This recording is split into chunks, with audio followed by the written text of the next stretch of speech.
What's up everybody, how's it going? So in this video, I want to share with you a comprehensive, high-level overview, and I realize that that's sort of an oxymoronic pair of words there, comprehensive and high-level, just bear with me. So I want to share with you a comprehensive, high-level overview of the story behind my side business, AlgoExpert. How AlgoExpert came to be, how it went from literally just an idea in my mind to now an established company with thousands of satisfied customers that's generating roughly 50,000 US dollars per month during the last few months. And this video is really meant for me to share with you this story transparently in an effort to maybe inspire you, encourage you to go out and do something similar, create your own business, maybe pursue your own endeavors, because really, at the end of the day, as you'll soon see, all it really is a combination of hard work, grit, patience, and maybe a little bit of luck sprinkled in there. So without further ado, let's dive into it. I want to try to paint a little metaphor for you here. If the story of AlgoExpert is a book, then we are by no means at the end of the book right now. We're probably only at the end of chapter 3, maybe the beginning of chapter 4. And of course, if I want to tell this story properly, I have to bring you back all the way to the very first page of chapter 1. And that's going to be roughly 2.5 years ago, back in early February of 2017, when I found myself preparing for coding interviews, on-site coding interviews at Google, for a software engineering position at Google. Preparing for the coding interviews was one of the most frustrating, discouraging, and annoying things I've ever done in my life. Back then, all that I had access to were books and the internet, and so I vividly remember spending hours upon hours trying to understand these complex algorithms and coding interview questions from a written solution. And plus, I only knew JavaScript and a bit of Python at the time, and all the books were written in Java or C++, so that was a nightmare. Then I would spend hours online trying to understand or find better solutions. There were no clear, consistent, sources online. And so all in all, it was a really bad experience. And I remember thinking, I was pacing in this living room right here. I remember pacing and thinking, there's got to be a better way. There's got to be a better way to prepare for coding interviews. And of course, you might have guessed it, that's when I sort of conceptualized the idea behind AlgoExpert. That's something that I find really awesome. The fact that I can pinpoint the exact moment, or roughly the moment, when AlgoExpert was born, right? The idea behind AlgoExpert. And at the end of the day, every business out there comes from some idea that typically stems from someone's need, right? A need that someone has identified. For me, it happened to be coding interviews suck, or rather, well, they definitely suck, but preparing for them sucks, and it shouldn't suck, it should be better. There should be a better way to do so, and that's how it came to be. Right now, you might have an idea you might have something that is problematic in your life, and you might have an idea for how to solve it, and that might be that little seed at the beginning that you need to just plant to turn into a really, awesome business. But so the first thing that I did was pick up the phone or, open Google Hangouts, and I pitched the idea to 2 of my close friends, because I knew that if I was going to try to solve this problem that I had identified and try to turn it into an actual business, I wasn't going to do so alone. I knew that I was going to need to have a co-founder. And of course, this also served as a nice way to sort of vet the idea by somebody else, because both of the people that I contacted happened to be in software engineering or in the computer science space. And I was kind of able to tell them hey, I have this idea. Do you think that preparing for coding interviews sucks? Yes, you do? Okay, great. What do you think of having a website, a platform with curated questions, an actual online editor where you can code them out, yada, yada, yada, video explanations? I basically pitched AlgoExpert to them to see if it would resonate with them. And what do you know? It did. It resonated with both of them. And so we said, okay, let's partner up, all 3 of us, and try to do this. I just grabbed my laptop here because I want to show you the exact day that we actually created AlgoExpert beyond just, the idea phase. And so if you go to my GitHub here, by the way, I need to update my profile picture. If you're watching this at this point and you go to stock my GitHub profile, you will likely see a new profile picture. But anyway, if you look at my contributions over the last few years, 2019, 2018, look at all this yummy green here.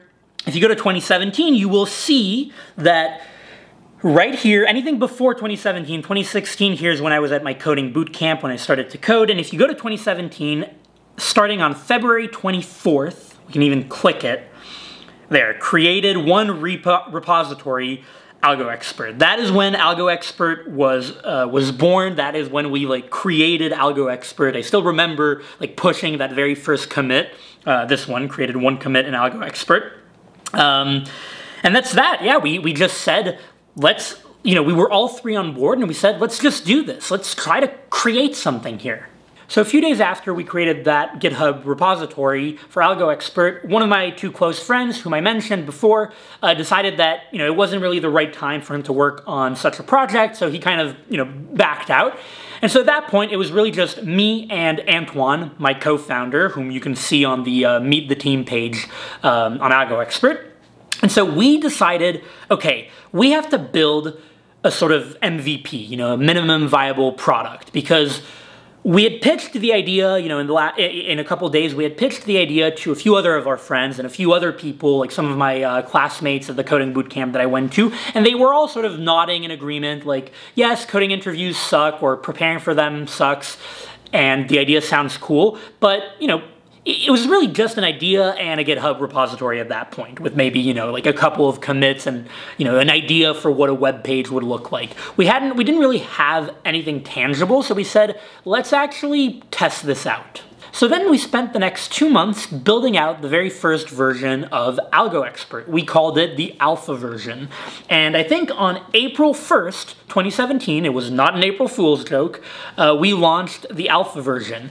So it was basically the website that you know today, minus a ton of content, minus a ton of features, with far less sort of functionality. I think that we had, I believe, 20 questions, and we had 3 languages that we supported, Python, JavaScript, and Golang. Those were basically the only 3 languages that we felt comfortable sort of writing in. And yeah, we gave the website for free. We gave access to the product for free to one of the classes at the coding bootcamp that I attended. So basically, I think it was 1 or 2 classes after the one that I was in.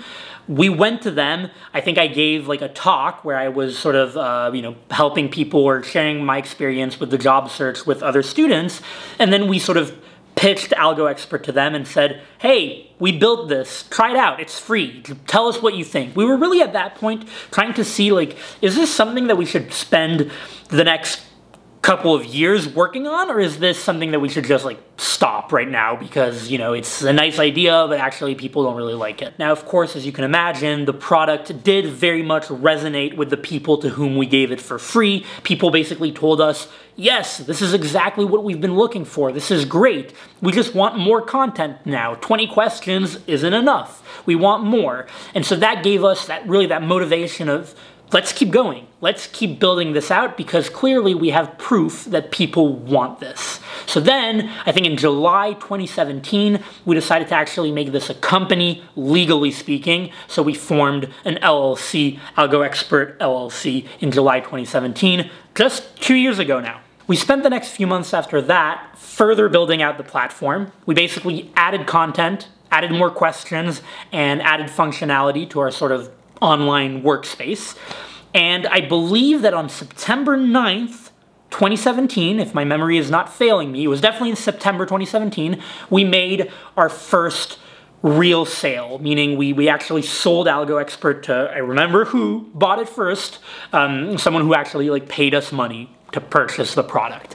And that was a big sort of turning point for us. Of course, I probably think that that's where I would put, the chapter 1 of the book ends there and chapter 2 starts. We had sort of finished out the whole ideation phase, MVP phase. We knew that this was a product that could work, and we had gotten our first sale. We had actually, been able to confirm that someone out there would be willing to exchange a currency for the product. What I'm going to call chapter 2, basically the year and couple of months following that first sale, was probably the toughest time of our business's life, because we were past that sort of initial high at the very beginning where it's like, yeah, we've got an idea, we're super excited, we love algorithms, we got our first sale, we just made money magically. We were past that phase, but we weren't where we are now, where we actually see the success. We actually are starting to sort of, reap the rewards of our labor. We were at that phase where we had to double down on our efforts. We had to really grind. We had to add a lot of content on the website. We had to fix bugs. We had to make the platform much more legitimate than it was. But we weren't able to get much in return. The growth was slow. It's difficult to just grow the business because, growth doesn't happen overnight. We had to be really patient. And, if I'm being honest, that was a tough part. That was a tough time. It was very, there were times that were very fun, and, of course we had to enjoy it, but there were times that were very demotivating. You put so much effort and you're kind of not getting much in return. To give you the idea, I think that we had our first sale in September 2017, and I think it took us about 6 months or 7 months until March 2018 to get our 100th sale. And then it took another, almost year until December 2018 to get our 1000th sale. So it was a very sort of slow and steady growth during that time. Of course, we did have some highs along the way, when we, would launch a big new feature or when we would get very positive feedback from customers. That was super motivating. And then also in July 2018, so a year before now, we signed our first major sort of deal with Full Stack Academy, the bootcamp that I went to, where Full Stack would basically buy a copy of AlgoExpert for all of its students, for all of its classes. That was super motivating.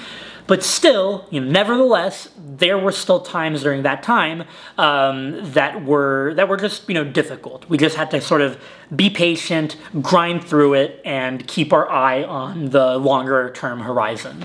So in late 2018, early 2019 is when we really started to focus on marketing. We started doing a lot of online advertising. That's when you started to see me pop up online on a lot of other YouTubers' channels, on podcasts, a bunch of things. And that is when we really started to get that growth. That is when we started to grow sort of explosively in a sort of J-curve. I remember we were sort of flabbergasted when we realized in February or March of this year, of 2019, that we were making every day what we had been making per month 6 months before. And that was a really exciting time because there was so much growth. It was suddenly like, oh my God, it's happening. Things are happening. Things are moving. But it was also very stressful because suddenly, with a lot of growth comes a lot more work and a lot more worry. What if something crashes? And a couple of times things did, crash. We had, our code execution for Java that broke for an hour one day. And that's very stressful because we have paying customers. We have thousands of them now. We had to also, keep doubling down on improving the platform and answering customer tickets, which is a whole other, probably I can make a video on just customer service, which is a huge sort of other thing to deal with, especially when you're a very small team like we are.